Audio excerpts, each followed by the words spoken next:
What up, what up, what up, Hoop Ballers? And welcome to another edition of Hoop Balls DFS Today. This is your Friday, November 19th episode. We have a nice 9-game slate for you. I am your host, Santino Cacone. Our guy, Dave Menkoff, is off for the night. He is traveling. So we will catch him again next week. But I'll be running this one solo. We got a nice 9-game slate, as I mentioned.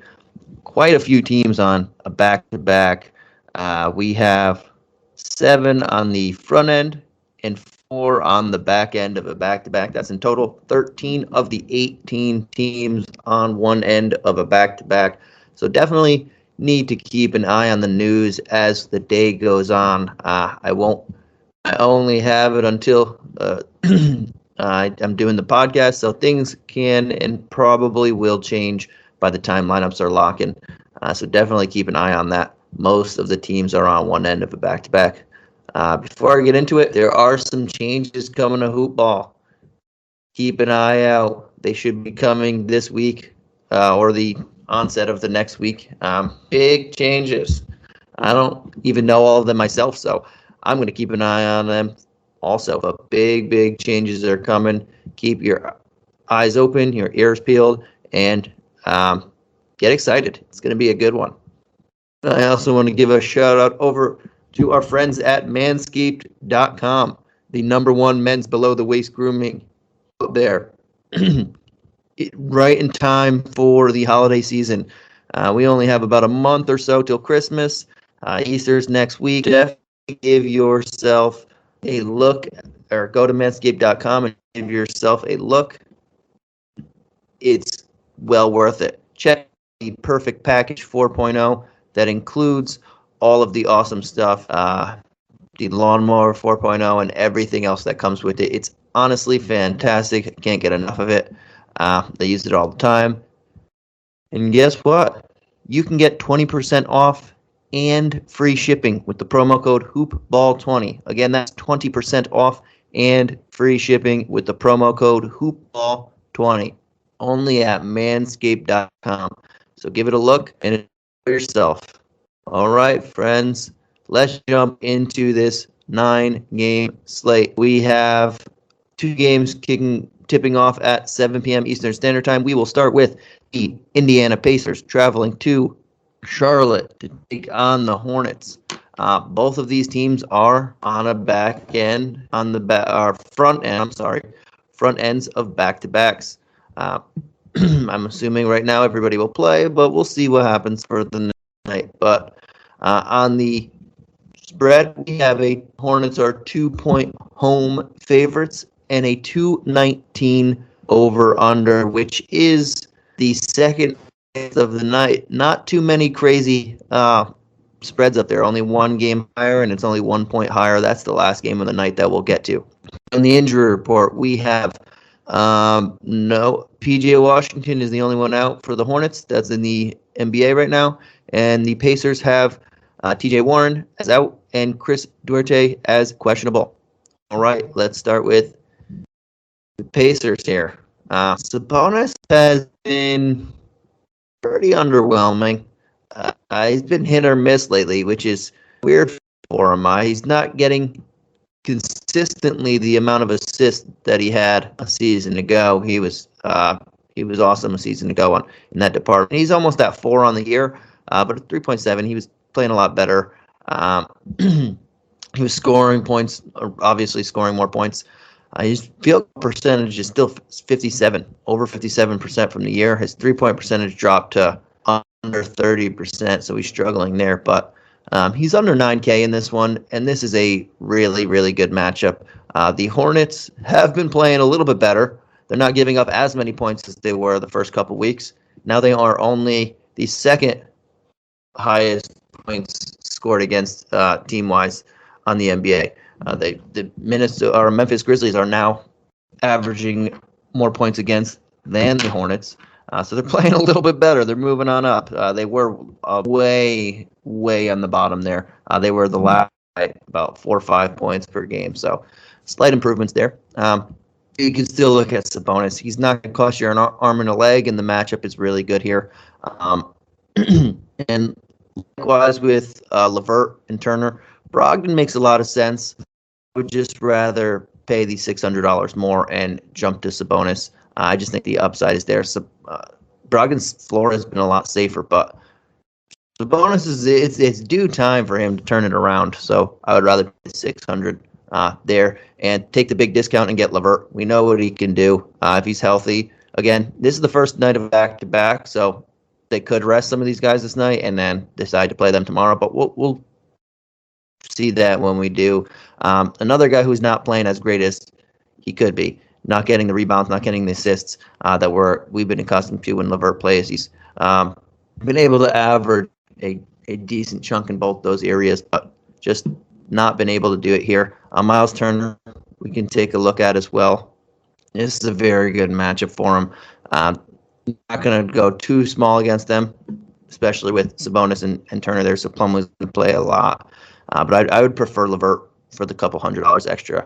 As far as the small forward position, where Duarte's starting, if he doesn't play, we saw Keelan Martin get the draw the start in the last one. He played a nice chunk of minutes there. It was 27 minutes first start in 2 years, I believe. And he put up a nice 15.5 fantasy points, even though he shot 1 of 7 from the field. If he draws another start in this environment at 3,400, yeah, he'll be a guy I'll take a look at. And we'll get that news before anything else. So that's something good. Justin Holiday might find himself in the lineup as well.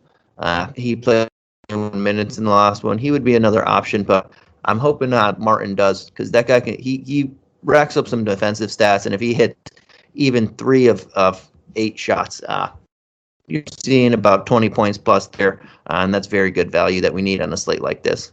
On the other side of the ball, it's another matchup. The Pacers haven't been playing great either. LaMelo Ball is now 10-4. That's an expensive price tag, but he's been worth it. I don't think I'm going to go there, though. We need about 55 just to feel good about ourselves, and I don't know if I just take the bonus discount in this matchup. But you can look at these other guys like Hayward, Bridges, Rozier. They're not terrible. Hayward, Bridges, more likely. I like Hayward's. So 4,700, I think, will bring back value here. 25 points as well within reach plus. Oubre is another guy who's been playing pretty good off the bench. 4,500, not a bad option there. That's where I'd stick there, mainly in that Hayward, Plumlee, Oubre range. All right, let's jump on over to that next game of the night. The other game at 7 p.m. Eastern Standard Time. We have the Golden State Warriors on back end of a back-to-back facing the Detroit Pistons. We have a 210 game total, which is the second lowest of the night, and the Warriors, are 10.5 point home favorites. So big home favorites here. We don't have an injury report yet for the Warriors. Obviously, they are on the second end of a back-to-back. They just played. But Steph Curry came into the game as questionable than probable, so we can look there. We know Klay Thompson and James Wiseman out, and Iggy did not play in that first one, so we'll see about that. See if anyone else gets added to the injury report as well. Second night of a back-to-back on the road against Detroit. Crazy, and can still pull out a win here. But on the Pistons side, we have Kelly Oubre is out, Isaiah Livers is out, and that is it for the side. We'll stick with the Warriors. They are the away team, and we're gonna have to get news on Steph Curry. He did play last night. He did drop another Steph Curry line, but is he going to play tonight? I don't think they need to throw him out there and have to still worry about this game too much. Back-to-back games of 60-plus points and 56 or more in 4 straight. So you can look at him if he plays. I just don't think he's going to play a ton. Even if he does, I think 30 minutes, though he can still hit value here. But they could this game on the back end of a back-to-back if something really was wrong with Steph Curry. Obviously, it didn't look like anything was any sort of question, probable, or whatever the heck you want to say about it in the last night's game. So I don't think there's anything to that. But again, at 11-5, I don't think they have to rush him here, and I don't think they have to throw him make him play a ton of minutes. I think he can play 20 and be all right. That said, if that is the case, Poole, Wiggins both become interesting to me. Wiggins been playing a lot better. He's been very, very solid here. I know in his fantasy output, it's not been as good as he's been playing on the court, but if Steph Curry's going to take a backseat and just relax or so this game, yeah, a lot of the usage is going to go to Wiggins. It's going to go to Poole. It's going to go to Draymond, but Draymond doesn't shoot. He's just going to look for others to get others open. So that is why I'm looking more towards Wiggins and Poole. Gary Payton the second, 3,800. If Steph Curry plays, obviously he's going to become a very popular play. But even still, 3,800 in a game that could be likely mop up duty. That's a guy we can look at. So is Kuminga. He only played 7 minutes in the last one, but he has a role now. He's been playing. He played double-digit minutes the 3 straight games before that. If this is likely blowout territory, then you can continue to look there. It's Black Friday now at JCPenney. Starting Friday, shop thousands of Black Friday deals across the store while they last. Our Yes Please diamonds are only $19.99 each. Bundle up the family in jackets under $25. Plus, update with cookware and cutlery, now $9.99 each after $10 mail-in rebate. These deals are yours for the gifting. Happy Black Friday, JCPenney. Offers valid on select items 11/19 through 11/21. Conditions and exclusions apply. See store or jcp.com for details. I do like Keelan Martin better than these guys. I think they're a little bit safer than Kuminga, but another people to throw your hat in the ring, depending on what we see on the injury report or pregame news about Steph and anyone else that may or may not play. Maybe Otto Porter Jr. doesn't play back end of a back-to-back, but we will see there. Just some news to keep your eye out for. All right, on the other end, we have Jeremy Grant at 6'9", been playing really solid lately. He's averaging over 31 fantasy points a game. The last couple games, though, he went 3 of 10 shooting and then 5 of 14 shooting after a really nice stretch. He could change it around here, but I'm more so looking at Cade Cunningham the most. The guy's been playing really good. He has 38 shots in the last 2 games. He's hit 16. But he has 51 and 41 fantasy points in the last 2 games. He's really starting to take over this team like we've expected. Took him a little bit. He missed the first couple games. Took him a little bit to get his feet wet. Now back-to-back games of eight rebounds and then 14 total assists in the last 2 games. This is Cade's team. It's going to be Cade's team for the foreseeable future. And this is another matchup that he can take advantage of. Steph is not the greatest of defenders. He might see a lot of Wiggins. He could see some Poole, but nothing that should overly scare you away from him. And that's just a good price tag. 6,400. He could, even if he's missing a bunch of shots, he could still hit value there with the way he's playing and contributing across the board. So I really like Cade here.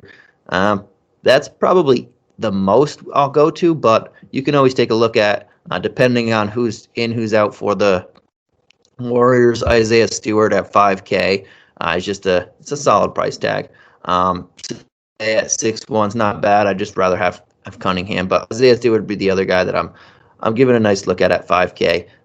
They don't have Olynyk. They could go small here and match up with the Warriors, but Isaiah Stewart could play 30 minutes in this game and bring back value. He's beat this price tag in 3 straight games, and I would expect it to continue as long as he sees 30 or so minutes, which seems likely without Kelly Olynyk in here. So another guy you can attack there for maybe not the huge base of upside, but nice, safer value there, a decent floor. All right, we're going to jump on over to the next game, the 7:30 Eastern Standard Time game. We have the Los Angeles Lakers taking on the Boston Celtics. Boston, we have a 213.5 game total, and the Celtics are 1-point home favorites. On the injury report for the Lakers, LeBron James is questionable. They said there was some chatter that he might return for this game. He is questionable, so we will see. The spread at the moment indicates that LeBron is not going to play. If LeBron was playing, I would assume that they would be couple point favorites in this one, even on the road, but we will see if that changes. We also have Ariza, Nunn, and Austin Reeves out, and Anthony Davis as probable because he loves to live on the injury report. For the Celtics, we have Robert Williams and Jaylen Brown as questionable. Brown both might make a return in this one, so we will also see. Obviously, this entire game with LeBron, Brown, and Williams is massive to keep your eye out for the news. With that said, we'll start with the Lakers. It's very hard to peg the team at the moment because they have their highest priced guy and superstar LeBron James at 10-8 as questionable, and there was some chatter that he might return. So very hard to look at this team and give an early outlook. If LeBron doesn't play, we can continue to look at the people we've been looking at. Taylor Horton-Tucker has been playing phenomenal, and at 5,800, he's averaging enough actual points to hit that value right now in his 3 games, 17, 28, and 25 actual points in 3 games. He's been shooting, he shot 50% from the floor in 2 of the 3 games, and then over 47 in the middle of that game. So he's been playing lights out. If LeBron doesn't play at 5,800, that's just a price tag we can really take advantage of, again, because the usage and everything is going to be there, the playing time. Even with LeBron, that's a price tag that I want to wait and see on, but I don't think that he's going to fall off too much. He's not going to get the amount of shots that he has. He's probably not going to be initiating a lot of the offense like he's been the last couple games, but he's still been playing phenomenal, and they needed someone else like that, especially in that first unit with Melo coming off the bench mostly, to take some pressure off these guys. So something to see, but if LeBron plays, we can avoid it. If LeBron doesn't, we can attack it. Same with Westbrook, AD, going to be in very solid spots here. If LeBron plays, probably going to just see how they integrate him back in the lineup. I don't ever love to play a superstar returning and then everybody else around him. I just want to see how it fits, especially since he's never played with Horton-Tucker yet this year. So we'll see how that fits. But if LeBron plays, I'm probably just going to leave most of these guys off. I'm just going to leave this team alone. If he doesn't play, Horton-Tucker, Melo at 4.9 is an option. And then I'll see Westbrook or AD, but I would more so look at Westbrook here. But again, I think LeBron possibly could play, so it's going to throw a wrench in that whole lineup. And similar to the other side of the ball, we have Jaylen Brown and Robert Williams, both questionable. Jaylen Brown's majority of the season. If he plays, it does change the dynamic of the team. Schroeder's been playing very well, been bringing back a lot of value, but he's going to take a big hit here. I don't know if he's even going to start if Jaylen Brown plays. I would doubt. I would assume he's going to come off the bench definitely, unless they try and take Smart. I don't think they do that. Robert Williams, another guy. Grant Williams will go right back to the bench here. We'll see that opening day lineup if everybody's healthy, but it does. If Brown plays, it does hit Tatum a little bit here.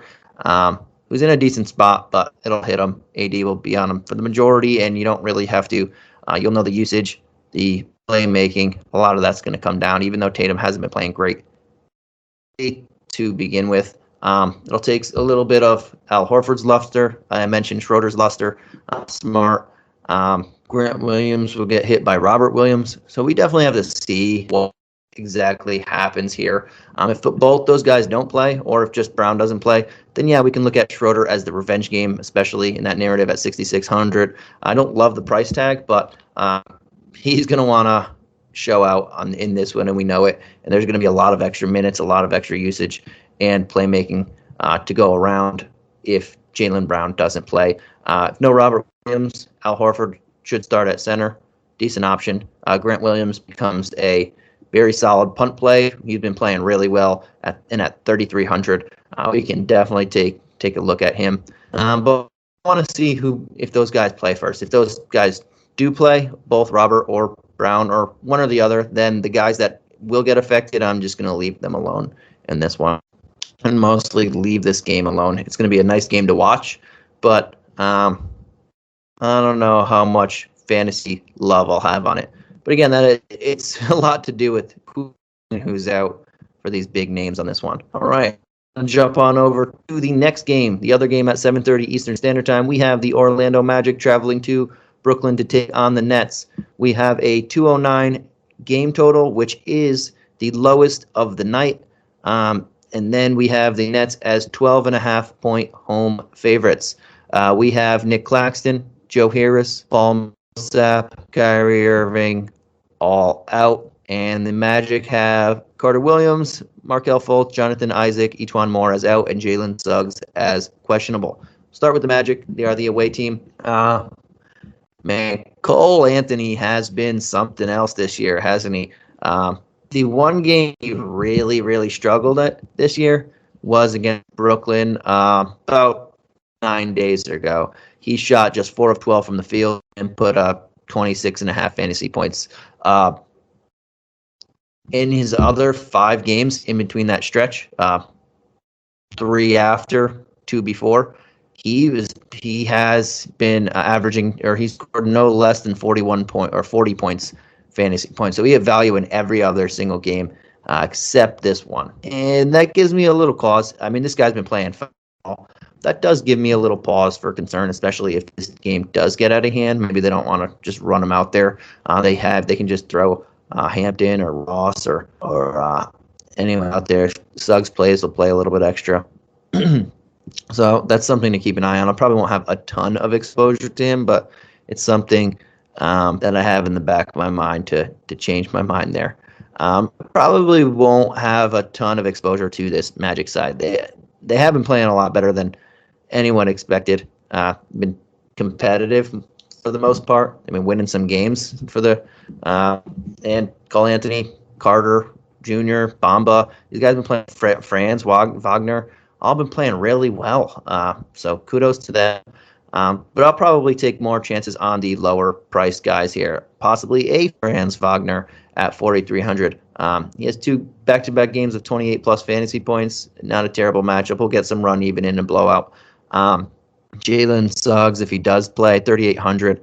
I think he can. It's not a price tag that we have to be scared of. But if he doesn't play, that opens things up for Hampton and Harris and Terence Ross, and especially Terence Ross for me, who's been coming along now. 3 of the last 4 games, he's taken double-digit shots, 14 or more shots in this, and he's brought back over 22 fantasy points. So value to be had there.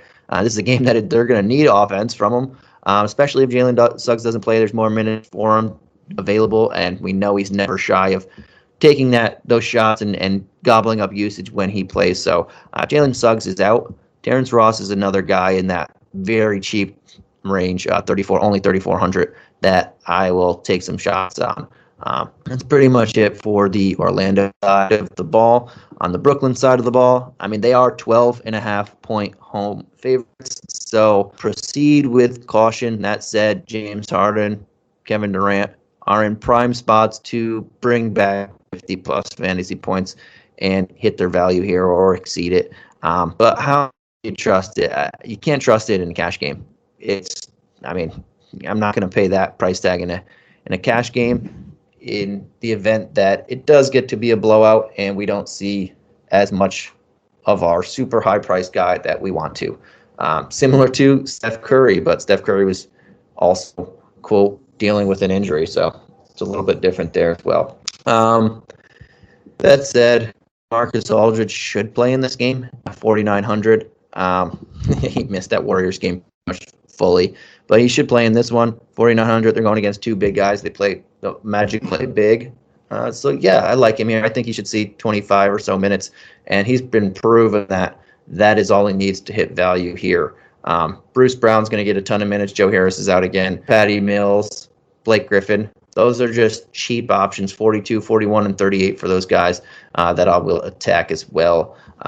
Bruce Brown is going to play regardless, I think. Blake Griffin might not see a ton of minutes, and he's been in a slump, so he would be the third of those 4, including Aldridge, that my 4th option, I would say, out of all those guys. But Patty Mills and Bruce Brown are very solid, and we know what they can do. Bruce Brown would be probably my second favorite guy, or first. I'd like him a little bit over Aldridge but Aldridge and him are nearly close on who I like the most than Patty Mills and Blake Griffin on this side. Again, you can take some shots at Harden and Durant in tournaments to separate yourself, but cash game, it's going to be a risky maneuver there. All right, let's jump on over to the 8 p.m. games. The first one that we have at 8 p.m. is the Oklahoma City Thunder traveling to the defending champion Milwaukee Bucks. We have a 218 game total, and the Bucks, as is the theme in these late games, are a 13-point home favorite team. On the injury report, we have DiVincenzo, Brook Lopez as out, and the Thunder have nobody. All right, let's start with the Thunder here. 13-point home favorites, but another team that's been very solid this year.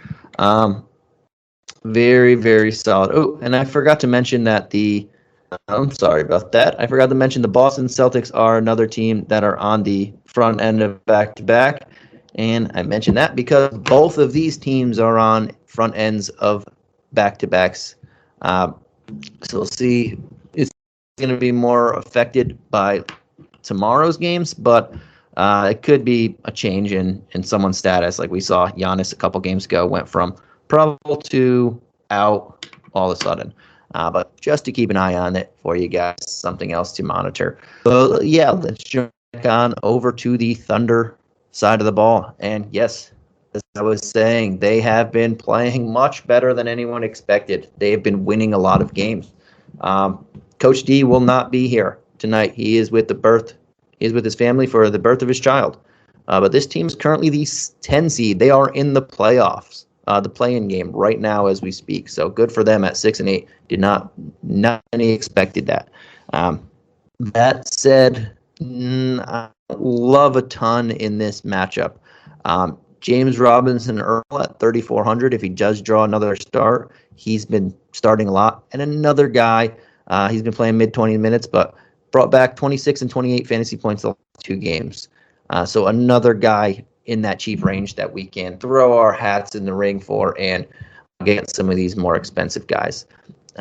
Lou Dort has been playing really solid lately. He took 22 shots in the last one, but 16, 11, and 18 shot attempts in the games before that. He's a guy that I'm looking at because he's cheap, and I know he's going to shoot a lot.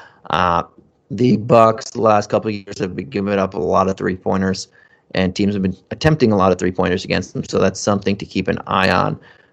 Outside of that, though, while I like Giddey and I like Shy, I'm going to leave them be in this one. I just don't know about that. Basically, I'm not going to look at. If you want to take a shot at the bench guys, you can, but Robinson Earl's pretty much the same price as them, and we know he's a guaranteed minutes. And in a blowout, we'll probably play at the similar minutes as well. So a lot of blowout potential games here, so more so for tournament options, but cash games is getting a little tricky here. And on the other side of the ball, yes, the Bucks are first front end of a back-to-back again. So how much do they play these guys? If the game does get out of hand, it's a 13-point spread, but it hasn't been like that for them. The Bucks tomorrow, they also play the Magic, so they're getting 2 teams that you look at and say, oh, they're not good, but have been playing better than the spread would indicate. So we'll see about that. That said, Giannis to me is more of a GPP again.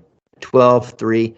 Can we fully trust him to play a full game? He did just drop 47 actual points, 9 rebounds, 3 assists in the last one. It has back-to-back games with not double-digit rebounds since he missed that game a couple games ago. He did drop 66 actual fantasy points, but is he going to shoot 18 of 23 from the field and play 36 minutes in this one if he's not going to grab double-digit rebounds? That's something to think about. But he's always close to being played here. With that said, Bobby Portis makes a lot of sense at 6,700. Grayson Allen at 5,500 makes a lot of sense too. Even though we do see Middleton, we do see Holiday back. Middleton's still getting his legs under him against the Lakers a couple nights ago. That was his first game back in nearly 3 weeks. So he's going to still need to get his legs under him a couple games. I'm not going to pay that price tag for him. Drew Holiday's starting to come around. We'll probably see a lot of Dort, though. He might see a lot of Dort if Middleton's still, again, getting his legs under him. At 7-2, don't want to take a full chance on him. I guess I would take a chance on Giannis the most out of those guys, but still, it's a hefty price tag for a game that could get out of hand. But Portis and Grayson Allen's roles are pretty safe here for me to take a look at in either cash or tournament options. Right, before we continue, want to let you guys know that the NBA is back, and at DraftKings Sportsbook, an authorized sports betting partner of the NBA, the key to victory is a strong starting five. New customers can bet just $5 on any NBA team to win their game, and if they do, you win $200 in free bets. So why not make your roster Washington times 5? DraftKings Sportsbook customers can also get their skin in the game with new same-game parlays. Combine multiple bets from the same game for a bigger payout. The more legs you add, the more money you can win. DraftKings is safe, secure, and reliable. Best of all, you can deposit and withdraw your cash whenever you want. So download the DraftKings Sportsbook app now. Use promo code NBA today. Bet just $5 on any NBA team to win the game, and you win $200 in bets. If they win, you win with promo code NBA today this week at DraftKings Sportsbook, an authorized sports betting partner of the NBA. All right, let's on over to the next game at 8 p.m. Eastern Standard Time. We only have 4 left here. We are moving along a little bit, but we have the Los Angeles Clippers traveling to New Orleans to take on the Pelicans. Both teams are on one end of a back-to-back. The Clippers are on the second night of a back-to-back. The Pelicans are on the front end of a back-to-back. And yes, I said New Orleans. It sounds much better than New Orleans, in my opinion. We have, for a spread here, we have 217 game total, and the Clippers are 5-point road favorites. Don't have an injury report on the Clippers yet, but Zion Williamson is out for the Pelicans. Though we can say Kawhi Leonard is out. And last night, Nick Batum was out. Marcus Morris Sr. was out. Serge Ibaka was in the G League, played last night.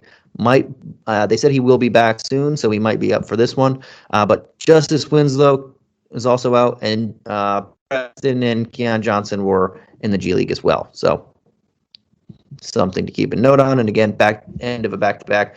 I guess Batum and Terence Mann, who was questionable for the last one, would be the ones that we got to keep an eye on. And if Serge Ibaka jumps up, but he's probably the third right now on the team anyway. That said, let's jump on over to the Clippers. I'm talking about them. They are the away team. Paul George at 10-3. The Pelicans have been kind of dookie. We all know this. But now that they have Ingram back, they've been playing a little bit better. They've been getting there. And when they get Zion back and in shape, and that's for another conversation, they'll be even better. But Paul George at 10-3 does make sense in this type of matchup. It's going to be fast-paced. It's going to be high scoring. And again, the Pelicans giving up a lot of points and not playing the greatest right now. There's a lot of losing on the road. It should be closer. The Clippers are missing a lot of bodies. Well, were last night. Should still be missing at least a good chunk of bodies here. So Paul George is going to have the ability to do a lot of things here. Didn't quite hit 50 points in the last one, which we need. We need over 50 for him. But this is a better matchup, and I think Paul George is in play for me. Reggie Jackson, 6'4". Eric Bledsoe played on this team last year and had a very down year at 5'9". I don't really want to attack Bledsoe, but Reggie Jackson at 6'4" makes a lot of sense. He's going to have a lot of Nickeil Alexander-Walker on him. He's going to have a lot of Devontae Graham on him, maybe some Josh Hart, but those first two, if he's seeing a lot of them, that is something to salivate over. And at 6,400, that's going to be a nice matchup. He's going to get a lot of open looks, and he's going to take a lot of shots up there. I like the $6,400 price tag for him. Terrence Mann, if there's no Nick Batum, he didn't start in the last one. We saw Amir Coffey, and we'll get to those guys after start. But Terrence Mann is going to play a lot of minutes if he's ready. He only played 24 in the last one, but it was in the front end of a back-to-back, and he did come in questionable with an ankle injury. Got to see how that ankle is today before we can fully go to him, but I would expect, if it's a closer game, to get more than 24 minutes. And they can in this one. It's not like Jaren Jackson Jr. is. That's why they had to go a little bit bigger in the last one. He's not on this team. Brandon Ingram is similar size to Man, so he can play more power forward. He can play more minutes in this one, and I like that at 4,900. Luke Kennard, again, if Batum is out, if Terrence Mann is limited, is Morris Sr. is out, got to keep an eye on the injury report, but at 4,600 makes some sense. I do prefer Mann at $300 more, but he's just another option for you. And we saw Amir Coffey draw the start in the last one. Didn't do much with it, but at 3K in a nice matchup, we can do worse, and you can just throw him in that other Hail Mary type of bargain bin play there. I like him as much as other guys that we've mentioned already, but again, another option for the people that like lots of options. All right. And we'll jump on over to the Pelican side of the ball. The Clippers have been one of the best defenses in the league. They slow the game down a little bit. Even losses, they don't give up a ton of points. That said, they did last night, and they are on the back end of a back-to-back. They are playing a little banked up. So that are things working in the Pelicans' favor, who are also on the front end of a back-to-back.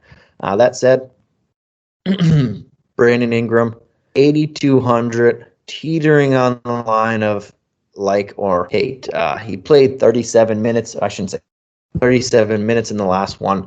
So we know that his minutes are back up. I was getting ramped up a little bit, missing about 2 weeks, but his minutes are back up, and that is something that we can like here. But keep an eye on it.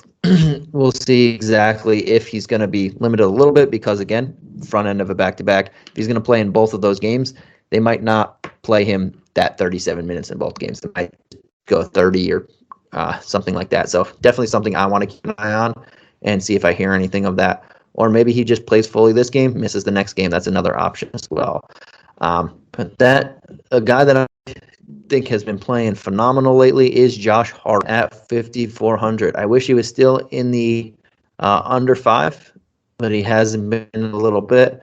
But 5,400 is a very solid price tag for this guy. He's been shooting. He hasn't been taking a ton of shots. He only has double-digit shots in 2 of his last 5 games on 3 of 6. But he's been grabbing a lot of rebounds. He's been grabbing a lot of assists. In his last 6 games, we'll say 12 points, 6 rebounds, 5 assists. Steal, shooting 45% from the field, 43% from 3. He's been very efficient, but he's been filling up the stat sheets in the assist column and the rebounds column. And it kind of makes sense when you think about it. He's not playing a lot of point guard, but you look at who the guards are on this team. Devontae Graham, more of a shoot-first guy. Nickeil Alexander-Walker, more of a shoot-first guy. Brandon Ingram is the leading usage guy on the team, more of a shoot-first guy. So it makes sense that Josh Hart is starting to get all these extra assists, and we know his prowess for rebounding, even though he's a smaller guy. So it just makes a lot of sense right now without Zion there to gobble up a lot of usage and shots. Touches are going around, and Josh Hart is showing that he's more pass first than a lot of these other guys on his squad. So at 5,400, I really do like that price tag, even in a tough matchup like this. Again, we might see some people out on the Clippers side again. So things are looking there. But outside of those 2 guys, Ingram and Hart mostly Hart, I'm going to shy away from the Pelicans on this side of the ball in a tough matchup on front end of a back-to-back. All right, we'll jump on over to the 3 games left on the docket. The next one is the lone game at 9 p.m. Eastern Standard Time. We have the Chicago Bulls traveling to the West to take on the Denver Nuggets. We have a 211.5 game total, and the Nuggets are 3.5-point home favorites. The Nuggets are on the back end of a back-to-back. We're not going to have an injury report for them. They didn't get hit hard against the Sixers last night, but we'll jump on over to the injury report for the Bulls. We have Patty Williams not going to play again this year. Nikola Vucevic is out for this one. We have Javonte Green and Alex Caruso as probable. The Bulls have been playing really well this year, even without Vucevic. But without him, DeRozan, Levine, Ball, all got a jump here. Kobe White is 55, and just seeing that price tag is funny. He only played 10 minutes in 2 games. I know he just came back, but him being more than Caruso doesn't quite make sense. That said, the Nuggets play at a slow pace. Even though they got beat last night, they lost by 14, but they only gave up 103 points. They play at a very slow pace, and they play at a very solid defense. And they're missing a lot of people, and that makes sense that they've been buckling down on that end. But Levine at 8,600, $400 cheaper than DeRozan, had been playing awesome. Makes sense to me here. It's just a very good, lower high-priced guy. High-priced guy, but on the lower end. And he's been hitting near value in the last couple games, 44, 41, 43. So value or near value there. Last 3 games, I think we can continue to see that happen again in this one. Lonzo Ball at 6'7", like it. He's just been flat out awesome. We can attack the backcourt in this matchup. And at 6'7", it's not a crazy high price tag that we have to be scared about. Alex Caruso at 5,400, he's starting, and he's probable for this one, so I expect him to play again. Last 3 games, 38, 34, and 39 minutes. One of those games, he only took 1 shot in that middle of the game against the Lakers where they just crushed him. He only took 1 shot, and he still put up 18.5 fantasy points. He didn't even make the shot. It was a 3. But he's been playing really well. Just last game alone, 12, 10, and 9, a near triple-double. The last 4 games, he has at least 5 assists in every game. And last 3 games, he has at least 6 rebounds in every game. So he's been playing really well, and the minutes are there to match. And $5,400 price tag is not a big one to sneeze at here, especially in this one. And that's pretty much it. They'll have to play Tony Bradley a bit. They might have to play Elise Johnson because Fuchs is just big. You can't get away with playing Derek Jones Jr. or Javonte Green on him a lot. But whoever plays against them, trouble for him. But Tony Bradley is too slow. He's under, but he's just going to be too slow. And we know Jokic, he can start possessions all the way from the 3. You can't get away again with playing anyone small on him, like they have been trying. Play a lot of small ball. Elise Johnson is just not the guy. Jokic got 12K. He's going to be out of those and price tags. He's going to be the guy I'm going to go to most to. It just makes a lot of sense. And he's Jokic. It's not like, I need him to have a really good matchup for him to bring back value. He might just do it because he does it all the time.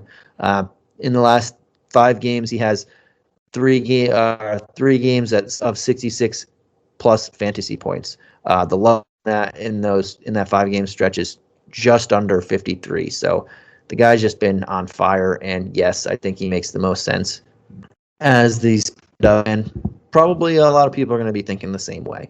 But outside of him, Monte Morris at 4,300, he's very cheap here. He said he's getting healthier. It is something that we're going to have to keep an eye on because it is the back end of a back-to-back. But he's just been hitting value. 3 straight games of he had 36, 35, and 24 in the last 3 games here, and taking double-digit shots pretty much every game. He said he's continuing healthier. He was playing banged up, and the minutes are there. And he's just a very solid player. He contributes in rebounds, assists, pitches in some steals, hits some threes. 4,300. That's just easy price tag to like here.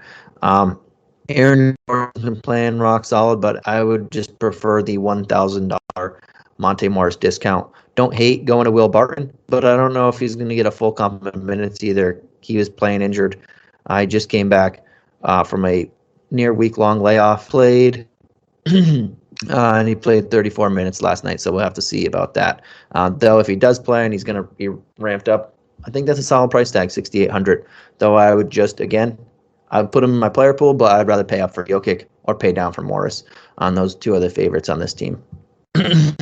All right, we're going to jump on over to the second to last game of the night. We have 2 games at 10 p.m. Eastern Standard Time. We have the Toronto Raptors on the back end of a back-to-back against the Sacramento Kings on the front end of a back-to-back, and that does it for the back-to-backs. On the injury report, we have spread. We have 220 game total, which is the highest of the night. and the Kings are 3.5-point home favorites. On the injury report, we don't have anybody for the Kings, and the Raptors don't have one in because they played last night. But we know Yuta Watanabe has been out all year. Precious was out last night and missed a couple games, and OG is going to be out for a chunk of time. So we can put those guys on the injury report for now. I'll put questionable Precious out for the other two guys. But let's jump on over to the Raptors side of the ball. They got hit hard against just a big, physical, dominant Jazz team last night. I expect a bounce back here. And we might see a change of a lineup. We could see Siakam go back to center. We saw Burke at center in the last one. They had to match up with our guy Gobert, and they also needed someone to take OG's spot. If Burke starts again at 3K bare minimum, yes, that's you can just really like that price tag. Even Boucher at 3,300, but we know his minutes just are never there. So Birch, if he starts again, yes. Even if he doesn't, he should see 20 minutes, which is nice. If Birch doesn't start, then that's where the value we get another value play because somebody's going to have to start. We got Siakam, VanVleet, Barnes, Trent Jr. Who is that fifth starter? Could it be Flynn? Could it be Fee? Could it be Banton? Probably not. Could it be Dragic? Probably not. But that's where the value would come in. Birch, either way, like him. And then we can go on. Scottie Barnes, Gary Trent Jr., both make solids. VanVleet, Siakam, they all make sense here, depending on if that's something to think about. But in my opinion, I think VanVleet makes a lot of sense, more sense than Siakam. Barnes makes the most sense to me on the team. And Gary Trent Jr. is just solid. I thought his minutes would go down when Siakam came back, but now OG is out, and there was no center. Birch was missing time when Siakam came back. Precious was missing time when Siakam came back. Now OG's out. So this guy is locked and loaded for his minutes, and he's been crushing it, and he hit value in the last 4 games. And I expect that to continue again in a very nice matchup here. The Kings are not as bad as they've been against shooting yards, but they're still not great. Scottie Barnes, I mentioned him. He's just been filling up the stat sheet. Last couple games, he hasn't hit 30 in 3 straight games, but he does make sense for a bounce back here, especially on a back end of a back-to-back going against a team that's playing fast. But I expect him, if Luke Walton keeps with those big lineups, expect Birch to start in this one. And again, that's probably the easiest play of the night on this game at 3K to just throw him in there, and he's going to hit value. On the other side of the ball, they've been playing big here. Meadow is starting at power forward. Bagley and Tristan Thompson been getting backup minutes, which is nice. So they're playing bigger here, and it's kind of working. It's hit or miss lately, but it's been better than what Luke Walton's been doing. Actually playing people that are not as bad. He's not playing Mo Harkless right now, so that's a good sign for further prospects. That's it. The Raptors are a defensive-minded team, and they've been pretty good defensively on the year. Sometimes they get chewed up, but a lot of times they play physical, and that's what their identity is right now is defense. So I don't fully love a lot of these guys. There are just some solid price tags, though. Like Buddy Hield at 5'8" is very nice. Medu at 4'5". He's starting. He didn't do great in the last one. He kind of in the last game, 4 points. Still had 8 rebounds, 2 of 8 shooting, but he's still playing 25 plus minutes in that. And at 45, that's a decent price tag. Buddy Hield at 58. We know he shoots, and we know he likes to take a lot of threes. In the last 2 games alone, he has 31 total shots. 24 of them have come from 3. So if he pitches in a little bit elsewhere and hits 40% of the shots, value is had there. So can like him here. Rashawn Holmes at 6'5". Yeah, he's going to go against Birch, maybe only Birch. and that's a very solid price tag for me. I really like 6'5". We know he can get into the sevens sometimes, so very solid price tag. But that's kind of it. Burn and Fox haven't been playing as great as we wanted to. Barnes has been, but I don't want to go to him here at 7, knowing that the last 4 games he's kind of fell from that fantastic start that we thought was a mirage, and started to look like a mirage. But Holmes, Healed, Meadow look very solid to me. Even Tristan Thompson's going to get some minutes in this one, and the guy's been gobbling up rebounds the last 3 games, 10, 8, and 9. Not much else, but another option to throw out there. Though, if you have Birch at 3K, you don't have to go to him. That's just a given there. Right, and the last game of the night, we have the Dallas Mavericks taking on the Phoenix Suns. We have a 212 game total, and the Suns are 7-point home favorites. On the injury report, we have Kleba as out, Luke as doubtful, and the Suns have Kaminsky and Saric as out. Start with the Mavericks. Luka's doubtful in this one, so that gives a big bump to Porzingis. We saw that gives a bump to Jaylen Brunson.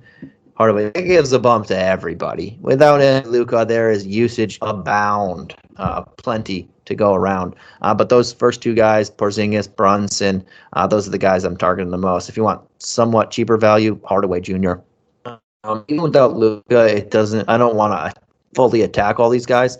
Outside, there's just not. It's just not a deep team. It's sad to say you have Luka and you don't really surround him with anybody at all. But Porzingis is going to be the alpha, the omega on this team. He's taken 22 shots or more, or 20 shots or more in the last 3 games. 7,800 is really a cheap price tag. He's going to only 40 points and he hits value there. He's hit that in the last 4 games at minimum. So Porzingis is going to be in a lot of lineups here, even against a tough matchup. And Jaylen Brunson, without Luka, he's starting. He's going to play minutes in the high 30s. And he could bring back points or more in this one. He's going to take probably 15 plus shots in here, so he makes a lot of sense too. And I mentioned Hardaway Jr. A lot of usage goes to him. He took 23 shots last game. He only hit 9 of them, but 23 shots. That is a lot that we're going to like. 4 of the last 5 games over 30 fantasy points, and all we need in 30 fantasy points hits value here. So yes, those 3 guys make sense with Porzingis, the clear number 1 option on this side of the ball. Everybody else can, even without Luka, I don't need to go there. On the other side of the ball, no Luka. This game this could slip away from the Mavericks without Luka here, but look at DeAndre Eaton at 6'7". He's starting to get his legs back under him after missing a couple, about a week and a half, 2 weeks there, 11 days. He played 36 minutes in the last one, shot 9 of 13, even though the game before that, shot 10 of 14, averaging 40 fantasy points in his 2 games back.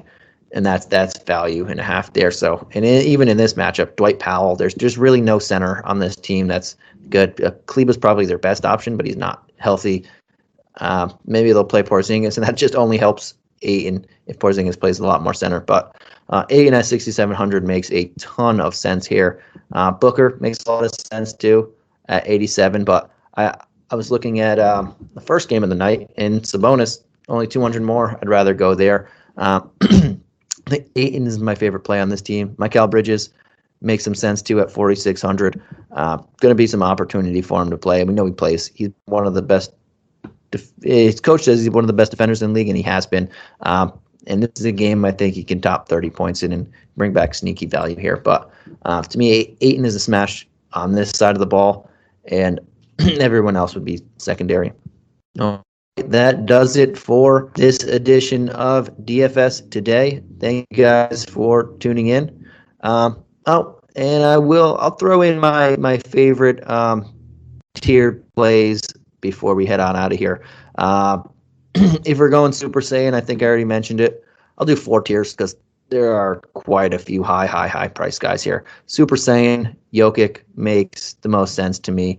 I'm going to go there quite a bit. Out of the other guys, it just safer than most of the most of the other guys in that price range. Everybody else, like I said, Giannis, Luka's not playing. Curry, Durant, Harden, LeBron, questionable. And then AD and Westbrook, they're all in high spread games. So Jokic in a matchup against whoever Chicago tries to throw at center is just juicy. High price guys that not in Super Saiyan territory, I'll go with Sabonis again. I've been mentioning him. He's due for a big bounce back, and this is an opportunity for him against this Charlotte team that gives up a lot of points in bunches and plays fast. Sabonis, right in his wheelhouse. We'll see if he can produce in this type of environment, which I think he will. Right, mid-tier plays. I think the two are right in the last game. My two favorites are right in that last game. There are quite a few mid-tier plays that I like, but my two favorites are right in the last game. Higher mid-tier. Porzingis at 7-8, no Luka. He's just going to be force-fed shots here, and that's really awesome for him. And then DeAndre Eaton at the lower end of the mid-tier, about $1,000 difference. He's just going to – Dallas doesn't have a big center here, and this guy has been eating anyway. I don't think anyone's going to stop him, really. Again, there's a ton of mid-tier value there, but I think those two are the safest. And then cheap value, Burke, 300 or 3K. I said 300. 3K just is – they're kind of giving him to us. I don't know why he's only 3K. He just started the last game. But they're pretty much saying just play him. Everybody's playing him, and that's just he's going to be played a lot. That's super easy there. So that's easily my favorite cheap play of the night. It's just even if it doesn't hit the upside as someone else can, it's just his floor is extremely safe. They're literally giving us to play him in this matchup because especially since the Kings have been playing big, so he could draw the start again. If Precious doesn't play again, that helps him. So very easy call there for me to get a lot of Birch exposure in my lineup. At the moment, we might see Precious play. I mean, we might see Precious start, and that changes up a whole lot of things for us there. But even in that scenario, I would expect 15 to 20 minutes, and he could still hit value, though the upside obviously isn't there if that does happen. Well, thank you guys for tuning in, and we will catch you again. We have another 9-game slate for you on Sunday. All right, take care. Bye.